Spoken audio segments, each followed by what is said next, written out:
Welcome to Thought Repair Part 6. The condition of the mind is very important to God.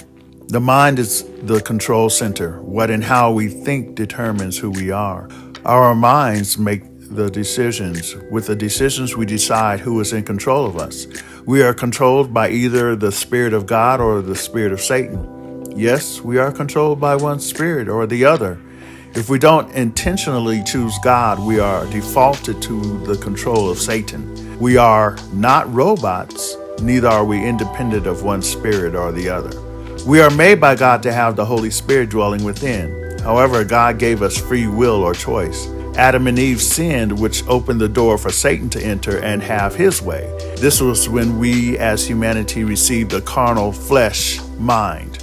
Romans 8:6, for to be carnally minded is death. Verse 7, because the carnal mind is enmity or enemies against God, for it is not subject to the law of God, neither indeed can be. This is why law, especially God's law, is hated. We don't want law. Naturally, we are anarchists by nature. This carnal state of mind is off balance, and this imbalance affects all the decisions we make, all the things we do. What the world calls normal is not God's normal. But we in general have been programmed into this world's normal. Isaiah 5:20, woe unto them that call evil good and good evil, that put darkness for light and light for darkness, that put bitter for sweet and sweet for bitter. This is what the world has done with its philosophy, its educational system, its business, fashions, entertainment, etc. And in general, we have been desensitized to it, and it has affected the way we view God and His Word. Isaiah 1:5, the whole head is sick and the whole heart faint. This is why many Christians believe, quote unquote, because of what they call grace, that God's law has been done away with. They have the doctrine of the Nicolaitans, spoken of in Revelation 2:6 and 15. At the time of the church of Ephesus, which is the beginning time of the Christian church, the Nicolaitans were charged with holding the error of Balaam, casting a stumbling block before the church of God by upholding the liberty of eating things sacrificed to idols, and as committing fornication, sex outside of the marriage bed between husband and wife. They brought in cheap grace. Jude 1:4, for certain men have crept in stealthily, gaining entrance secretly by a side door. Their doom was predicted long ago.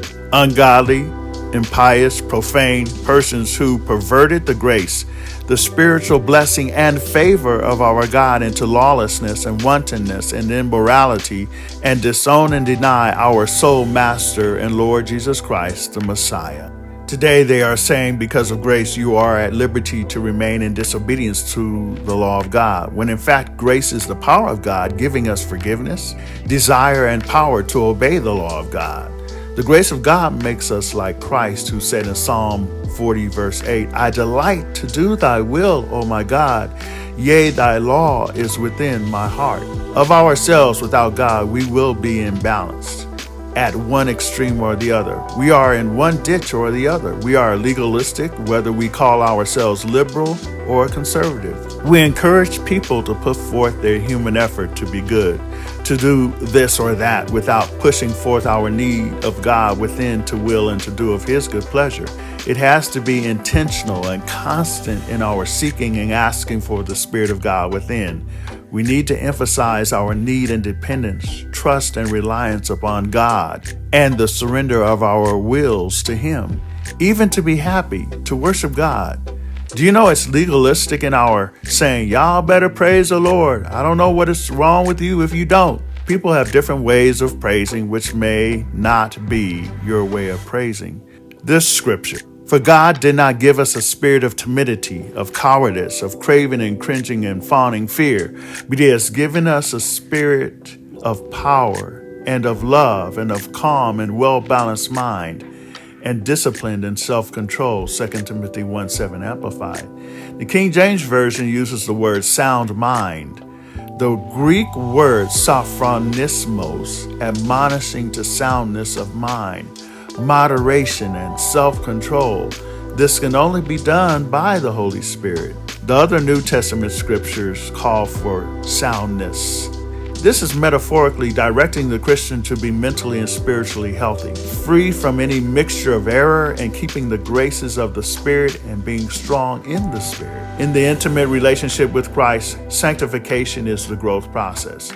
Everything in us that is not like Him, that is in our thoughts and actions, will be corrected and cleansed daily, whether it is coldness, bad attitude, over strictness, overindulgences of ourselves or those with whom we have influence. God, by His Spirit, will clean up. We will hate sin, but will love people. Kindness, gentleness, grace from our lips. Wise as serpents, but as gentle as doves will be who we are. Empathy will be the motive for our ministering to others. Self will be hidden and Christ will shine forth. We become balanced in body, mind, emotions, and soul, which is our whole being and personality. God makes us well-rounded.